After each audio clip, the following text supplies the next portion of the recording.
capítulo 18.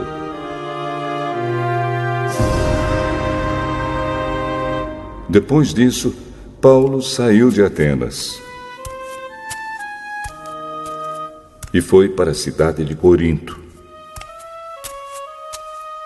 Encontrou ali um judeu chamado Áquila, que era da província do Ponto. Fazia pouco tempo que ele tinha chegado da Itália com Priscila, a sua esposa. Eles tinham saído de lá porque o imperador Cláudio havia mandado que todos os judeus fossem embora de Roma.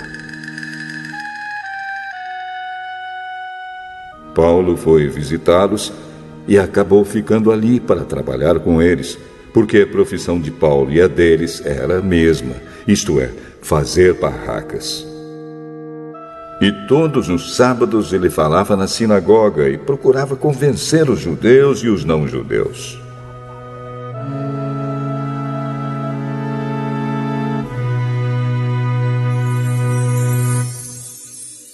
Depois que Silas e Timóteo chegaram da província da Macedônia, Paulo começou a dar todo o seu tempo para anunciar a mensagem.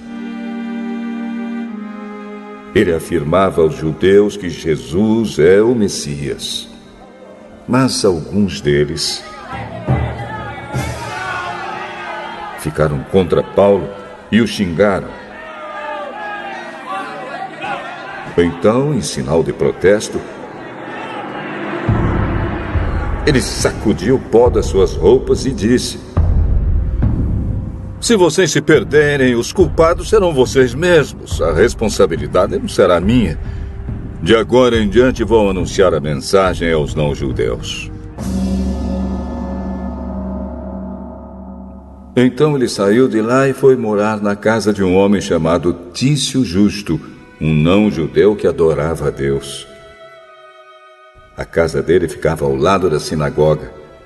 Crispo, que era o chefe da sinagoga, também creu no Senhor Jesus, e todas as pessoas da sua casa também creram.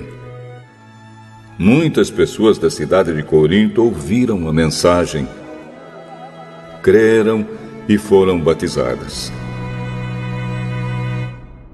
Certa noite, Paulo teve uma visão. E nela o Senhor disse: "Não tenha medo. Continue falando e não se cale, porque eu estou com você. Ninguém poderá lhe fazer nenhum mal, pois muitas pessoas desta cidade são minhas." E Paulo ficou ali 1 ano e meio ensinando a palavra de Deus àquela gente. Quando Gálio se tornou governador da província da Acaia, os judeus se juntaram contra Paulo. Eles o agarraram, o levaram ao tribunal e disseram ao governador: "Este homem está querendo convencer o povo a adorar a Deus de um modo que é contra a nossa lei." Quando Paulo ia falar, Gálio disse aos judeus: "Judeus, se isso fosse alguma falta grave ou um grande crime, seria justo que eu tivesse paciência para escutá-los. Mas como é só uma questão de palavras, de nomes e da própria lei de vocês, resolvam vocês mesmos. Eu não vou ser juiz nesses assuntos." Em seguida, os expulsou do tribunal. Então eles agarraram Sóstenes, o chefe da sinagoga,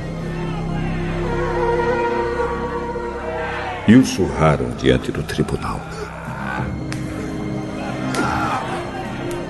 Porém, Gálio não se importou com isso. Paulo ficou muitos dias com os cristãos em Corinto. Depois se despediu deles e embarcou num navio para a província da Síria, junto com Priscila e o seu marido Áquila. Antes de embarcar em Cencreia, ele rapou a cabeça como sinal de que havia cumprido uma promessa que tinha feito a Deus. Eles chegaram à cidade de Éfeso e Priscila e Áquila ficaram ali. Paulo entrou na sinagoga e falou com os judeus. Então lhe pediram que ficasse com eles mais tempo. Porém, ele não quis.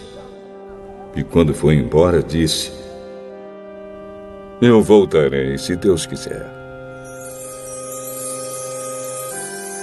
Então Paulo embarcou e partiu de Éfeso.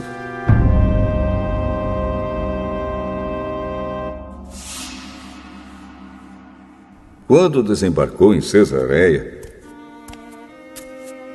foi logo para Jerusalém. Ali ele fez uma curta visita à igreja e depois seguiu para Antioquia da Síria. Depois de ficar algum tempo em Antioquia, ele foi embora. Atravessou a província da Galácia e o distrito da Frígia, indo de um lugar para outro e animando todos os cristãos.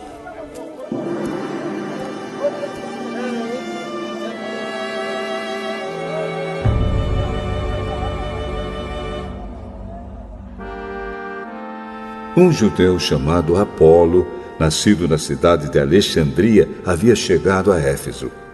Ele falava muito bem e tinha um conhecimento profundo das Escrituras Sagradas. Era também instruído no caminho do Senhor, falava com grande entusiasmo e o seu ensinamento a respeito de Jesus era correto. Porém, conhecia somente o batismo de João. Ele começou a falar com coragem na sinagoga. Priscila e o seu marido Áquila o ouviram falar. Então o levaram para a casa deles e lhe explicaram melhor o caminho de Deus. Quando Apolo resolveu ir para a província da Acaia, os cristãos de Éfeso o animaram e escreveram cartas para os irmãos de lá, pedindo que o recebessem bem. Chegando lá, ele ajudou muito aqueles que, pela graça de Deus, haviam crido. Pois Apolo, com argumentos fortes, derrotava os judeus nas discussões públicas, provando pelas Escrituras Sagradas que Jesus é o Messias.